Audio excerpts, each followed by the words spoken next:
Paz seja convosco. Louvamos a Deus pelo nosso lanche, bolinho abençoado.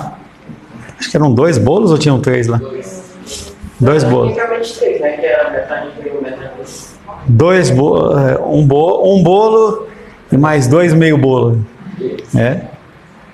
E podemos ter um tempo de comunhão, que nós possamos nesse momento retornar para dar continuidade ao nosso estudo de doutrinas da graça. A depravação total humana dentro do livro de Ezequiel. O profeta Ezequiel, o mestre da regeneração divina. Ezequiel, ele é um profeta que é contemporâneo. O que é isso? Está no mesmo tempo. Então, há alguns profetas que estão na mesma época que Ezequiel está trabalhando. Entre eles nós temos Jeremias e nós temos Daniel. Ezequiel estava na Babilônia, Daniel estava na Babilônia, Jeremias estava em Jerusalém. E aí Daniel e Ezequiel profetizavam para que as pessoas pudessem se converter dos seus maus caminhos, entendendo que a visão correta era que Jerusalém ia cair. E as pessoas, elas tinham na memória a lembrança dos juízes que Deus levantava para que quando o povo tivesse muito mal na adoração ao Senhor, eles eram trazidos por esses juízes. Só que era um novo tempo. E Ezequiel e Daniel estão lá na Babilônia profetizando, em especial Ezequiel falando sobre a queda de Jerusalém, Jeremias falando lá para eles, porque ainda tinha ficado um pessoal lá, e eles não acreditavam. Então, Ezequiel, ele é contemporâneo de Jeremias e Daniel. Ele, Ezequiel, passou os seus primeiros anos em Jerusalém como sacerdote, até que foi levado cativo para a Babilônia, junto com mais ou menos 10.000 outros judeus, 597 a.C. Então, a Babilônia, ela tinha uma forma de cativeiro diferente da Síria. A Síria, que tinha levado cativo as 10 tribos de Israel, ela pegava todo mundo e levava lá para a terra. Era um povo todo, ficava cativo lá, escravo. Os babilônios não.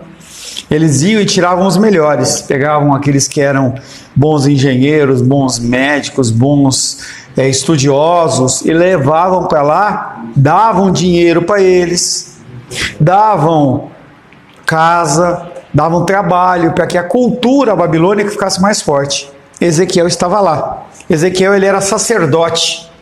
Na verdade, ele não era sacerdote ainda, ele ia ser sacerdote com 30 anos de idade, que era a data.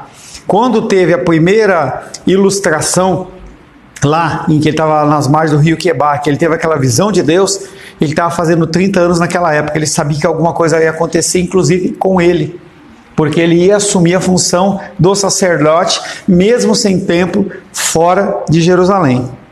Enquanto Ezequiel estava no exílio babilônico, ele foi chamado por Deus para entrar no exercício do ofício profético. Então ele estava lá, ele teve aquela visão de Deus, e Deus falou com ele, falando que você vai pregar a palavra para um povo de dura serviço. O que é a cerviz dura? Não é a testa, é o pescoço. Cerviz é você abaixar, assim, ó. Você se submeter, ó. Então, as pessoas que se submetem a Deus, elas são maleáveis dentro do ensino, que é o que a gente chama de espírito ensinável. E por 2 anos depois do chamado dele, dos 30 até os 32 anos, ele cumpriu fielmente o seu ministério de proclamação da palavra de Deus. Na Babilônia, ele morou numa casa que ficava numa localidade às margens do rio Quebar. Seu nome significa fortalecido por Deus. O que significa Ezequiel? Fortalecido por Deus. Em especial, para a missão que ele deveria cumprir. Então,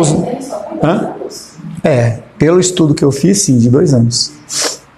Seu nome significa fortalecido por Deus, indicando que o Senhor o revestiria de poder para a exigente tarefa que estava diante dele.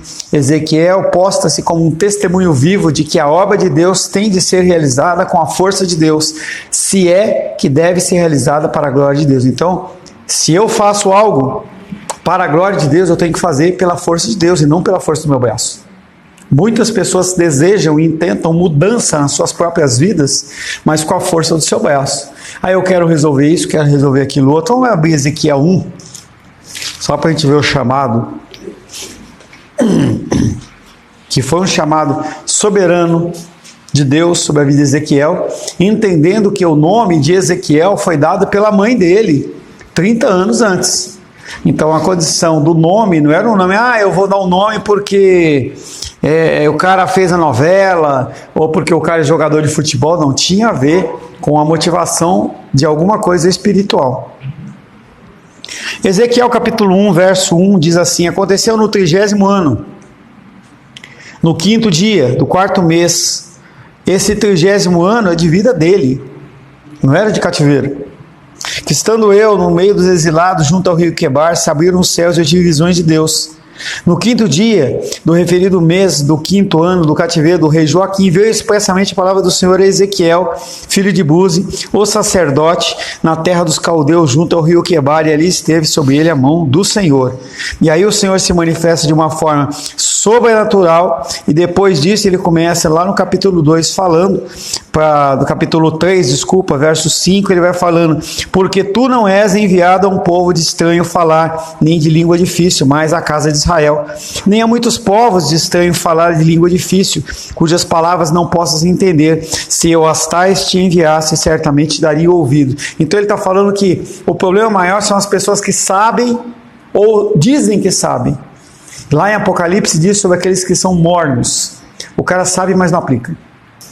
Então ele está falando assim: se eu tivesse mandado você, uma pessoa que não conhecia o Senhor, não conhecia o teu falar, a tua língua, eles iam ouvir e iam crer. Mas como eu te mandei para a casa de Israel, as pessoas já tinham uma série de pressupostos no coração deles, que eles não iriam crer. O livro de Ezequiel trata sobre alguns assuntos, e aí ele trata sobre um Deus que é soberano.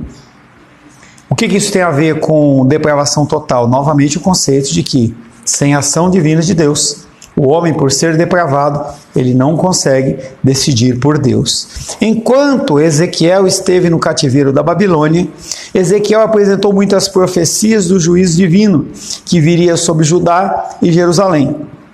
Ele profetizou também o iminente juízo de Deus, que seria desencadeado sobre muitas das nações vizinhas, porque havia dois contextos. Primeiro, havia o contexto da nação de Israel, que eram pessoas que estavam sob o juízo de Deus, para que eles se convertessem e eles seguissem os caminhos do Senhor. E havia o juízo sobre as tribos que estavam em volta de Israel, que tripudiavam de Israel, que levaram cativo Israel. A gente vê esse texto lá em Abacuque, em que ele fala que, além de levar as pessoas para o cativeiro, aquelas pessoas que executaram a ordenança de Deus, executaram de uma forma errada, executaram com muita força, com muita violência, e que Deus iria fazer o juízo sobre eles. Então Ezequiel ele não só profetiza para o povo das tribos de Judá, mas ele também profetiza para as tribos que estão à volta, os povos que estão na volta.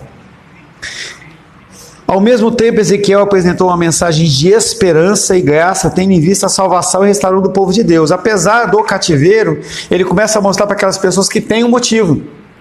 Então, as lutas e dificuldades que nós passamos por sermos filhos de Deus têm motivo. Nós não entendemos, nós não queremos passar, mas Deus ele permite ou ele impõe essas situações para que nós possamos ser cada vez melhores ou mais semelhantes a Cristo. Ninguém cresce de férias, só para os lados. A gente, quando está na luta, quando a gente está na dificuldade, que é quando a gente busca mais a figura de Deus. Então toda a história do povo de Israel, ela é refletida através do sofrimento. E aí nós cantamos o hino que falava, acho que foi o da Diene, que fala, por Cristo sofrer, que você vai viver sofrendo por Cristo, de boa, tranquilo. Na verdade, nós reclamamos e nós não aceitamos, mas o sofrimento sobre a nossa vida tem um propósito que não é a nossa destruição. No exercício desta obra, Ezequiel descreveu a desesperada necessidade que o coração espiritualmente morto do homem tem de ser regenerado pelo poder de Deus, porquanto um coração de pedra incrédulo não pode arrepender-se e crer. Por que que Deus tira o coração de pedra? Porque o coração de pedra é um coração morto. E aí aquele versículo que diz: todos pecaram e carecem da glória de Deus, ou seja, todos nós nascemos com o coração de pedra e nós carecemos da glória de Deus, carecemos da regeneração de Deus no nosso coração, para que nós possamos ouvir a palavra, entender e colocar em prática. Quer perguntar alguma coisa? Você deu uma parada, você baixou a cabeça. Você virou assim? Pode perguntar se quiser. É? Até caiu de lado assim. No exercício dessa obra, Ezequiel descreveu a desesperada necessidade que o coração espiritualmente morto do homem tem de ser regenerado pelo poder de Deus, porquanto um coração de pedra incrédulo não pode se arrepender e crer. Operando com onipotência, porque ele é monergista e a graça dele é irresistível, é preciso que Deus dê ao homem pecador um coração de carne antes de este poder invocar ao Senhor. Então nós temos um Deus que ele é onipotente, um Deus que oferece para nós uma coisa que não é resistível. Então quando se oferece, por exemplo, a Rosângela oferece para mim chantilly, para mim é irresistível, entendeu? Mesmo que eu esteja de barriga cheia, entendeu? Eu não resisto. Então ela ontem lá já tinha comido lá no aeroporto. Cheguei em casa, ela fez um capelete delicioso, comemos pra caramba. Aí quando eu olhei assim, eu abri a geladeira, eu falei assim, eu vi um milho cozido, eu falei, por que vontade de comer esse milho? Mas era resistível, porque ela estava de barriga cheia. Mas quando ela falou, tem um chantilly para você, entendeu? E aí você tem que entender que a graça de Deus ela é mais irresistível que o chantilly, entendeu? No meu caso, né? Então essa graça de Deus, ela vem e ela nos envolve. É como você, por exemplo, entrar e pular numa piscina. Como que você consegue pular numa piscina com vestimenta, né? Claro. Eu tô pulando na piscina com a roupa de mergulhador, com capa. Não, nada disso. Você pular numa piscina de camiseta e bermuda, shorts, tem como você não sair molhado? Só se estiver seca, né? Essa boela ali. Pensei nisso agora, hein? Você podia ter falado, hein?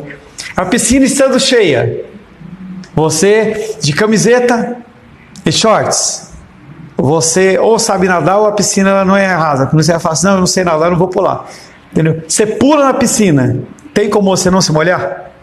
Não, é a graça de Deus. Quando ela chega, ela nos envolve. Operando com onipotência irresistível por causa da sua graça, é preciso que Deus deu ao homem pecador um coração de carne, antes de este poder invocar o Senhor. É aquilo que nós falamos, antes da fé vem a regeneração. Ezequiel descreveu a atividade soberana de Deus no novo nascimento como uma obra da graça que move o homem a crer. Ou seja, a graça de Deus é aquela que entra no nosso coração e faz com que nós a aceitemos e a gente caminhe nos caminhos do Senhor. Essa verdade estava na raiz da mensagem de Ezequiel, uma revelação que transpira a graça soberana. Mas para quem que é essa graça soberana? Para aqueles que são depravados. O remédio é apenas para aqueles que são doentes. Se a pessoa disser que não precisa, ela não toma. Depravação total. Desenhando um quadro fiel da natureza do homem pecador, Ezequiel ensinou a verdade da corrupção total do coração humano. Então ele começa a falar do meu coração, do seu coração, do coração do povo de Israel. De acordo com o profeta, incluindo ele, o pecado impregnou a inteireza do ser caído do homem. Ele não conseguia ver nada de bom, como o apóstolo Paulo, que olhava e falava, eu não consigo ver nada de bom. O bem que eu quero fazer eu não faço, e o mal que eu não quero fazer esse faço. A sua pessoa completa, de acordo com o profeta, o pecado impregnou a inteireza do ser caído do homem. Sua pessoa completamente, emoções e vontade, foi arruinada pela corrupção interior causada pelo pecado. Você nasceu ou melhor, você foi gerado, você já está na condição de pecado. É algo que eu falo. Aí a Ais, ela tá lá, né? E aí ela tá com a barriguinha lá, pula o neném, ela fala assim, vem cá, vem, coloca a mão na minha barriga. Aí a Esther corre lá, não sei quem coloca lá, na verdade, o Joaquim, ele tá chutando porque tá com raiva ali, né?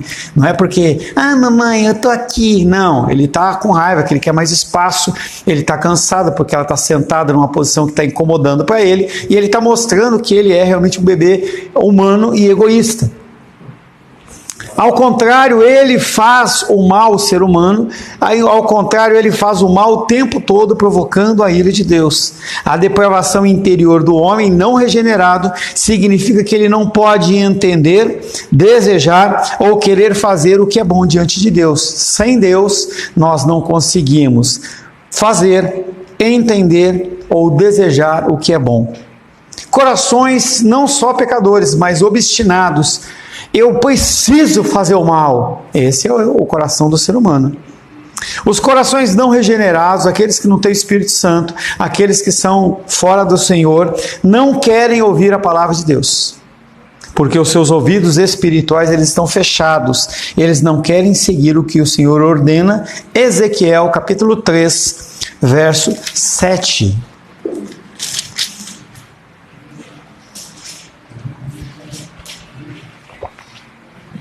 Mas a casa de Israel não te dará ouvidos, porque não me quer dar ouvidos a mim. Pois toda a casa de Israel é de fronte obstinada e dura de coração. Tá? Então ele vem falando que a casa de Israel não vai ouvir o que ele está falando. Não porque ele não está falando. É um conceito que eu já trouxe para você, a diferença entre ouvir e escutar. A pessoa ouve, mas é como se não tivesse ninguém falando. Entra por um ouvido, sai pelo outro. Mas a casa de Israel não te dará ouvidos, por quê? Porque ela não quer. Porque a palavra que ele estava trazendo não era uma palavra de bênção. Era uma palavra de maldição. Era chicote. Então ele não quer. Entendeu? Porque ele... É no verso 12 que ele fala sobre isso. Ele vê, né? Mas... ele ouve, mas não vê. Vamos dizer, né? Sobre a casa de... A minha pergunta é o seguinte... Calma aí, Via. Calma aí. Deixa eu só fechar esse versículo. Mas a casa de Israel não te dará ouvidos, porque não quer dar ouvidos a mim. E eles não querem dar ouvidos a ele, porque não há a regeneração na sua vida. Uma palavra espiritual não é possível ser entendida de uma forma natural. E aí ele completa: pois toda a casa de Israel é de fronte obstinada e dura de coração. Fale.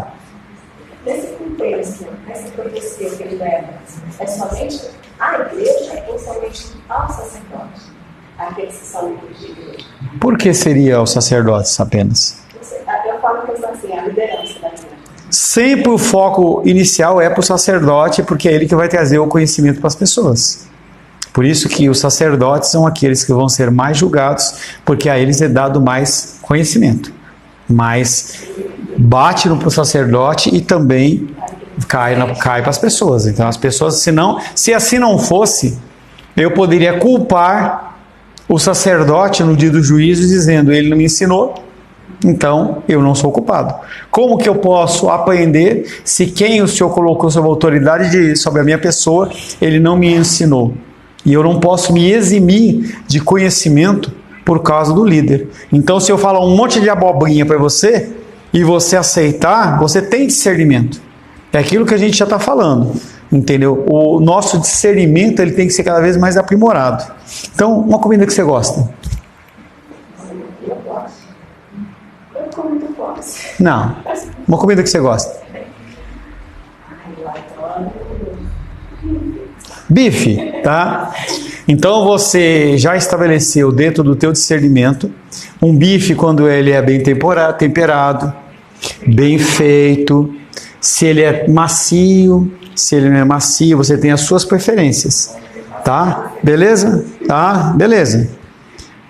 Se alguém oferecer um bife para você, que você perceba alguma característica diferente dele, o que acontece é o teu discernimento ele vai pipocar na hora.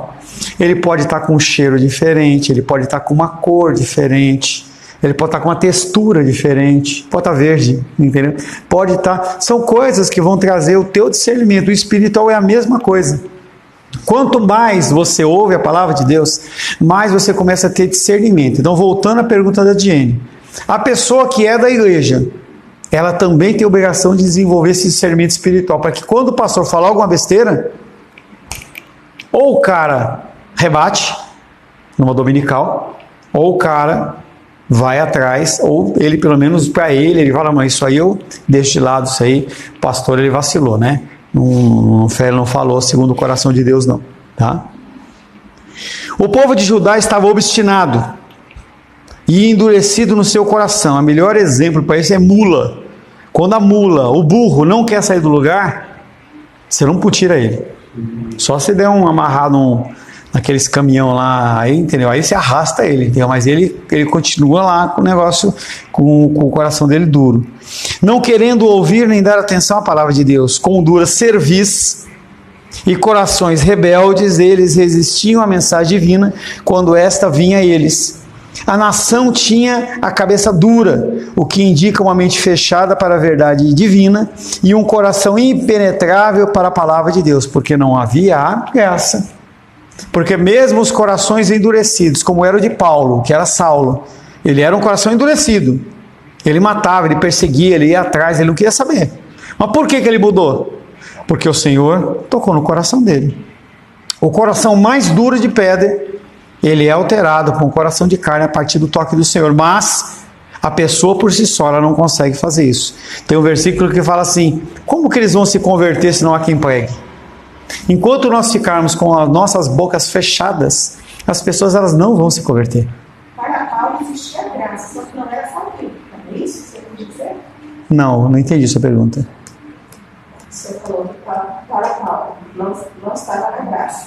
Não. Quando Saulo ele estava com o coração endurecido dele, ainda não tinha sido alcançado pela graça. Ele era um eleito de Deus, mas ele não tinha sido alcançado, ele estava com o coração dele duro.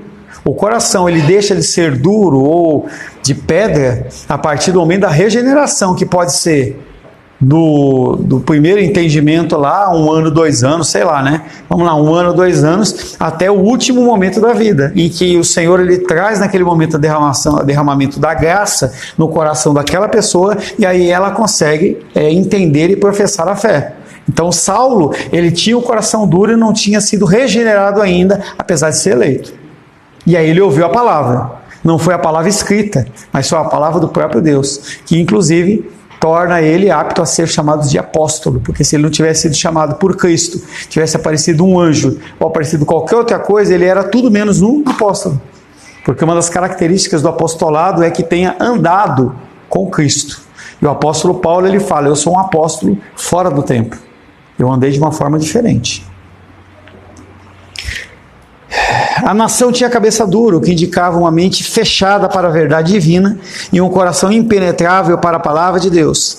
Essa condição de endurecimento é própria de todos os não convertidos, embora seja marcante em alguns do que outros. Então, em algumas pessoas se aparece muito mais essa condição de dureza de coração do que em outros.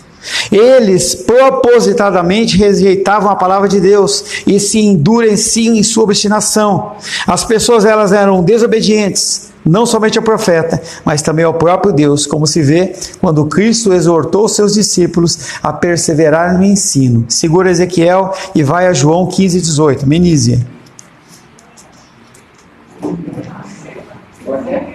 João 15:18.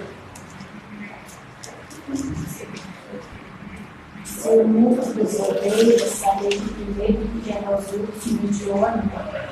Então a gente tem que entender que esse ódio que vem das pessoas pelas nossas vidas, ele é um ódio que precede pela figura de Cristo. Quando o povo de Israel decidiu por tirar, digamos assim, Deus como rei de Israel e colocar Salomão, Saul, Davi, sei lá quem quer, entendeu o que acontece? Foi uma decisão que ele tomou, o povo tomou, de rejeitar não a Samuel, mas de rejeitar Deus e assim ascender ao trono a figura de Saul. Então a dureza do coração deles era indomável. Eles não somente eram obstinados em seu coração, mas também tinham um semblante endurecido. De igual modo, nenhum coração não convertido quer submeter-se ao Senhor para receber a sua palavra. Então, Timóteo fala que nos últimos tempos, as pessoas elas teriam comichão no ouvido, que é aquela coceira. Quando o ouvido começa a coçar, você coça. Entendeu? Por quê? A palavra incomoda. Então eles iriam preferir historinhas, que eles chamam de fábulas, do que dar ouvido à palavra de Deus. Então a coisa ela vai só se intensificar nos últimos tempos. Além de corações de pedra, eles eram corações supersticiosos. O homem natural não busca Deus com supremo amor. Ao contrário, prefere buscar apaixonadamente outros deuses. Ezequiel capítulo 6, versos 3 e 4.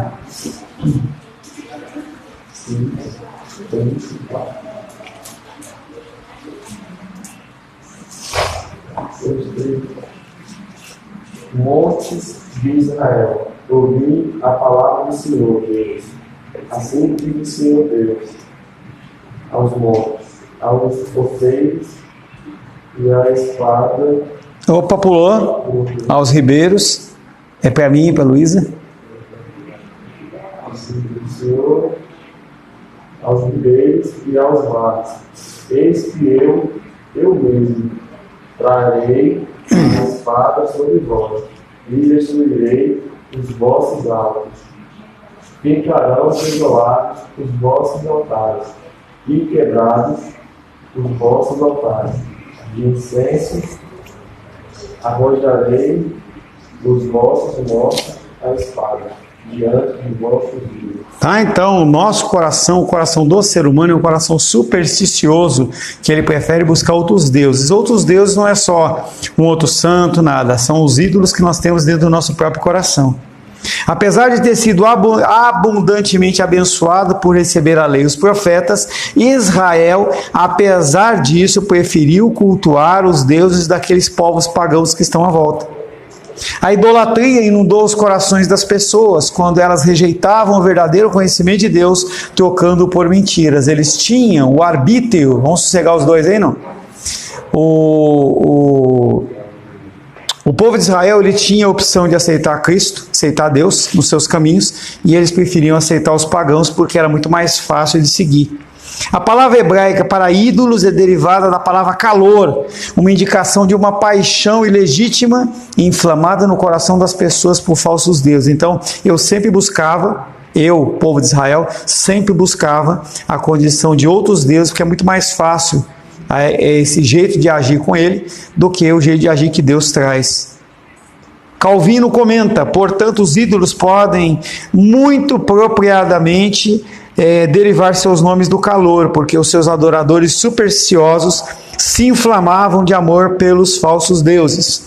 O fato é que esses afetos rivais inundaram todos os corações radicalmente corruptos, ou seja, aqueles que não tinham Deus no coração. Na verdade, a idolatria é um fruto inevitável daquele que é totalmente depravado. Então, aquele que não quer Deus, ele é adorador de qualquer outra coisa. Devido à corrupção de suas almas infestadas pelo pecado, os não regenerados, eles cobiçam cada vez mais outros deuses para satisfazer os seus desejos. Em vez de guardar em seus corações, que pertencem unicamente a Deus, deixam-se dominar por desejos ilícitos de ídolos. Então, como é mais fácil? Então, você vê, por exemplo, as pessoas que treinam musculação. É muito mais fácil o cara dar uma injeção de esteroide no músculo do que ele esperar o efeito do exercício físico dentro daquele músculo. Então, o povo de Israel, em vez de seguir a Deus e esperar o agir do Senhor, eles preferiam seguir outros deuses para que os seus desejos eles fossem satisfeitos. E finalmente, Ezequiel fala que os corações desses homens e dessas mulheres, eles eram sensuais, porque os não convertidos não amam a Deus supremamente, eles usam vergonhosamente mal suas boas dádivas, ou seja, os corações deles, como não dão crédito à ação de Deus, Todas as bênçãos e todos os privilégios que o próprio Deus concede sobre a vida deles, eles usam e usam mal, dando glórias a outros deuses. Ezequiel capítulo 16, versos 15 e 17. Coisas que Deus dá, eles usam para modelar os seus deuses à imagem de quem? Deles mesmos.